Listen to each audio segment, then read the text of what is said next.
നമ്മൾ പലരും ലോൺ എടുക്കാറുണ്ട്. പേഴ്സണൽ ലോൺ എടുക്കാറുണ്ട്, അല്ലെങ്കിൽ മറ്റു പലതരത്തിലുള്ള ലോണുകൾ നമ്മൾ ബാങ്കുകൾ വഴി എടുക്കാറുണ്ട്. പക്ഷേ ഈ ലോണുകൾ എടുക്കുന്ന സമയത്ത് ലോൺ തരുന്ന സ്ഥാപനങ്ങൾ ഏറ്റവും കൂടുതൽ ശ്രദ്ധിക്കുന്ന കാര്യം നമ്മുടെ ക്രെഡിറ്റ് സ്കോർ എത്രയാണ്, അല്ലെങ്കിൽ നമ്മുടെ സിബിൽ സ്കോർ എത്രയാണ് എന്നുള്ളതാണ്. പക്ഷേ പലപ്പോഴും നമ്മുടെ ക്രെഡിറ്റ് സ്കോർ അല്ലെങ്കിൽ സിബിൽ സ്കോർ കുറവാണെങ്കിൽ നമുക്ക് ലോൺ കിട്ടാനുള്ള സാധ്യത കുറവാണ്. പക്ഷേ ഇന്ന് ഈ വീഡിയോയിലൂടെ ഞാൻ നിങ്ങൾക്ക് പറഞ്ഞു തരാൻ പോകുന്നത് നമ്മുടെ ക്രെഡിറ്റ് സ്കോർ അല്ലെങ്കിൽ സിബിൽ സ്കോർ കുറവാണെങ്കിലും എങ്ങനെയാണ് ലോൺ നമുക്ക് ലഭിക്കുന്നത് എന്നതിനെ കുറിച്ചാണ്. ഇങ്ങനെ ലോൺ ലഭിക്കുന്നതിനുള്ള 5 വഴികളെ കുറിച്ചാണ് ഈ വീഡിയോയിലൂടെ നമ്മൾ ചർച്ച ചെയ്യാൻ പോകുന്നത്. ഞാൻ അവിനാഷ്. നമസ്കാരം.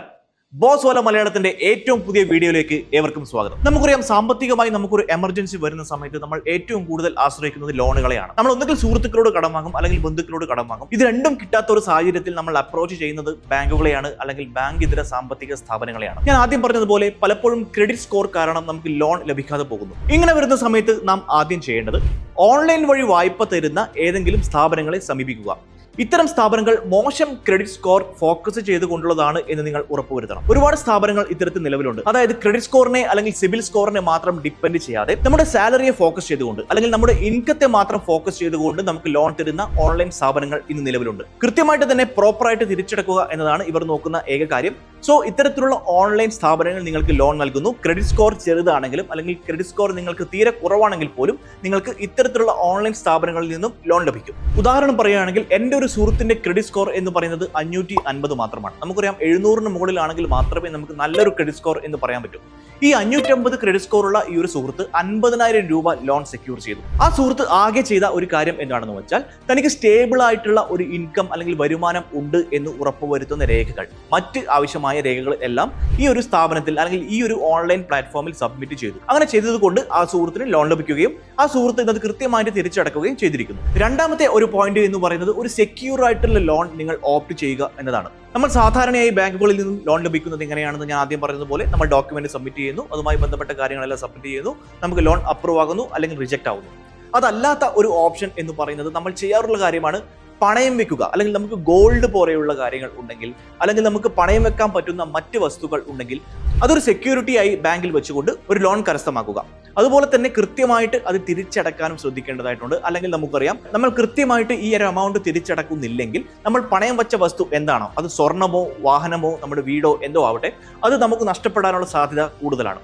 സോ നമുക്കൊരു റെസ്പോൺസിബിലിറ്റിയും ഇവിടെ ഉണ്ടാകുന്നു. കാരണം നമ്മുടെ കയ്യിൽ ഓൾറെഡി ഉള്ള ഒരു സ്വത്ത്, അല്ലെങ്കിൽ നമ്മുടെ കയ്യിൽ ഏറ്റവും പ്രഷ്യസ് ആയിട്ടുള്ള ഒരു സാധനമാണ് നമ്മൾ ബാങ്കിൽ പണയം വെച്ചുകൊണ്ട് കുറച്ച് കാശ് അവരിൽ നിന്നും വാങ്ങുന്നത്. ഈ വാങ്ങിയ കാശ് നമ്മൾ കൃത്യമായി തിരിച്ചടക്കാൻ ഒരു റെസ്പോൺസിബിലിറ്റി ഇവിടെ ഉണ്ടാകുന്നു. കാരണം നമ്മുടെ ഒരു വസ്തു ആ ബാങ്കിന്റെ കയ്യിൽ ഉണ്ട്, അത് നമുക്ക് തിരിച്ചെടുക്കേണ്ടത് അത്യാവശ്യമാണ്. സോ നിങ്ങളുടെ ക്രെഡിറ്റ് സ്കോർ കുറവാണെങ്കിൽ ഇത്തരത്തിലുള്ള ഒരു ഓപ്ഷനും നിങ്ങൾക്ക് അവലംബിക്കാവുന്നതാണ്. മൂന്നാമത്തെ കാര്യം, മറ്റൊരാളുടെ സഹായത്തോടു കൂടി ഒരു ലോൺ എടുക്കുക എന്നതാണ്. അതായത് ഒരു കോ സൈനർ. നിങ്ങൾക്ക് ഒരു കോ സൈനർ ഉണ്ടെങ്കിൽ അത് നിങ്ങളുടെ സുഹൃത്താവാം, നിങ്ങളുടെ ഏതെങ്കിലും ബന്ധുവാവാം, അല്ലെങ്കിൽ മറ്റാരെങ്കിലും ആകാം. ഇത്തരത്തിൽ നിങ്ങൾക്ക് വിശ്വസിക്കാൻ പറ്റുന്ന, അല്ലെങ്കിൽ നിങ്ങളെ വിശ്വസിക്കുന്ന ക്രെഡിറ്റ് സ്കോർ നല്ലതായിട്ടുള്ള ഒരു വ്യക്തി നിങ്ങൾക്ക് കോ സൈനറായിട്ട് കിട്ടുകയാണെങ്കിൽ നിങ്ങൾക്ക് ലോൺ ലഭിക്കാനുള്ള സാധ്യത കൂടുതലാണ്. എന്റെ മറ്റൊരു സുഹൃത്തിന് 75,000 രൂപ ലോൺ ലഭിച്ചു.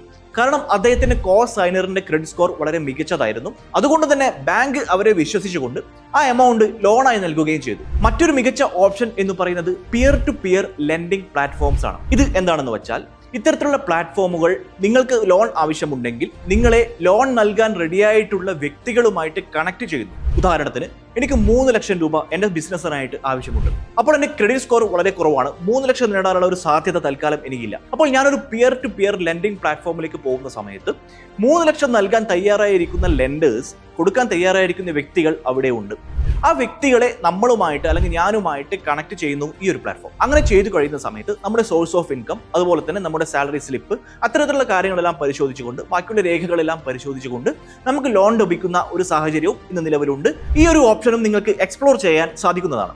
ഏറ്റവും അവസാനത്തെ പോയിന്റ് എന്ന് പറയുന്നത്, നിങ്ങളുടെ ബാങ്കുമായിട്ട് നെഗോഷിയേറ്റ് ചെയ്യുക എന്നുള്ളതാണ്. ഈ ബാങ്ക് എന്ന് പറയുന്നത് നമുക്ക് ഒരിക്കലും അപ്രോച്ച് ചെയ്യാൻ പറ്റാത്ത, അല്ലെങ്കിൽ നമുക്ക് അങ്ങോട്ട് കയറി സംസാരിക്കാൻ പറ്റാത്ത ഒരു സ്ഥാപനമൊന്നുമല്ല. നിങ്ങൾക്ക് ബാങ്ക് ലോൺ തരുന്നില്ല. കാരണം എന്താണ്? നിങ്ങളുടെ ക്രെഡിറ്റ് സ്കോർ കുറവാണ്. നിങ്ങൾക്ക് തീർച്ചയായും ബാങ്കിനോട് പറയാം. അതായത് ഈ ബാങ്ക് നിങ്ങൾ വർഷങ്ങളായിട്ട് നിങ്ങൾ കാലങ്ങളായിട്ട് ഉപയോഗിച്ചുകൊണ്ടിരിക്കുന്ന ഒരു സ്ഥാപനമാണെങ്കിൽ, അതായത് ഈ ഒരു പെർട്ടിക്കുലർ ബാങ്കിലാണ് നിങ്ങളുടെ കാര്യങ്ങളായിട്ടുള്ള ഇടപാടുകളെല്ലാം നടക്കുന്നതെങ്കിൽ നിങ്ങൾക്ക് തീർച്ചയായും അവരോട് പറയാം, എൻ്റെ ക്രെഡിറ്റ് സ്കോർ കുറവായതുകൊണ്ട് മാത്രം നിങ്ങൾ ലോൺ തരാതിരിക്കരുത്. കാരണം ഞാൻ ഈ ബാങ്കുമായിട്ട് കഴിഞ്ഞ ഇത്രയും വർഷങ്ങളായിട്ട് ഇടപാടുകൾ നടത്തിക്കൊണ്ടിരിക്കുന്നു. എൻ്റെ എല്ലാ ഇടപാടുമായി ബന്ധപ്പെട്ട ഡോക്യുമെന്റ്സും നിങ്ങൾക്കറിയാം. അത്തരത്തിലുള്ള കാര്യങ്ങളെല്ലാം സംസാരിച്ചുകൊണ്ട് നിങ്ങൾക്ക് മാനേജറുമായിട്ടോ അല്ലെങ്കിൽ ബാങ്കിലെ മറ്റു ഉദ്യോഗസ്ഥരുമായിട്ടോ സംസാരിച്ചുകൊണ്ട് ഇത്തരത്തിലൊരു നെഗോസിയേഷൻ നടത്തിക്കൊണ്ടും നിങ്ങൾക്ക് ലോൺ ലഭ്യമാകാൻ സാധ്യമാണ്. അപ്പോൾ ഈ 5 പോയിന്റ്, നിങ്ങളുടെ ക്രെഡിറ്റ് സ്കോർ കുറവാണെങ്കിലും നിങ്ങൾക്ക് ലോൺ കരസ്ഥമാക്കാം എന്നതിനെ കുറിച്ച് നിങ്ങൾ കൃത്യമായിട്ട് ഈ ഒരു 5 പോയിന്റിലൂടെ മനസ്സിലാക്കി കഴിഞ്ഞു. നമുക്കൊരു എമർജൻസി സിറ്റുവേഷൻ ഉണ്ടാകുന്ന സമയത്ത് സ്വാഭാവികമായിട്ടും നമ്മൾ ലോൺ പോലെയുള്ള ഓപ്ഷനിലേക്ക് പോകുന്നതാണ്. സോ ക്രെഡിറ്റ് സ്കോർ കുറവായതുകൊണ്ട് മാത്രം നിങ്ങൾക്ക് ലോൺ ലഭിക്കാതിരിക്കരുത്. അപ്പോൾ നിങ്ങൾ ഈ ഒരു 5 പോയിന്റ് കൃത്യമായി ഓർത്തിരിക്കുക. നിങ്ങളുടെ ക്രെഡിറ്റ് സ്കോർ കുറവാണെങ്കിലും നിങ്ങൾക്ക് ലോൺ ലഭിക്കാനുള്ള സാധ്യത വളരെ കൂടുതലാണ്. സോ ക്രെഡിറ്റ് സ്കോറിനെ ഡിപ്പെൻഡ് ചെയ്തുകൊണ്ട് മാത്രം ലോൺ ലഭിക്കും എന്ന തെറ്റിദ്ധാരണ നിങ്ങൾ മാറ്റിയെടുക്കുക. നിങ്ങൾക്ക് ലോൺ ആവശ്യമുണ്ടെങ്കിൽ ഈ ഒരു പോയിന്റുകൾ ഓർമ്മിച്ചുകൊണ്ട് നിങ്ങൾക്ക് മുന്നോട്ട് പോകുന്നതാണ്. ബോസ്വാല മലയാളത്തിന്റെ ഈ ഒരു വീഡിയോ കണ്ടതിന് ഏവർക്കും നന്ദി. കൂടുതൽ ഇൻഫോർമേറ്റീവ് ആയിട്ടുള്ള വീഡിയോകൾക്കായി നമ്മുടെ ചാനൽ ലൈക്ക് ചെയ്യുക, സബ്സ്ക്രൈബ് ചെയ്യുക.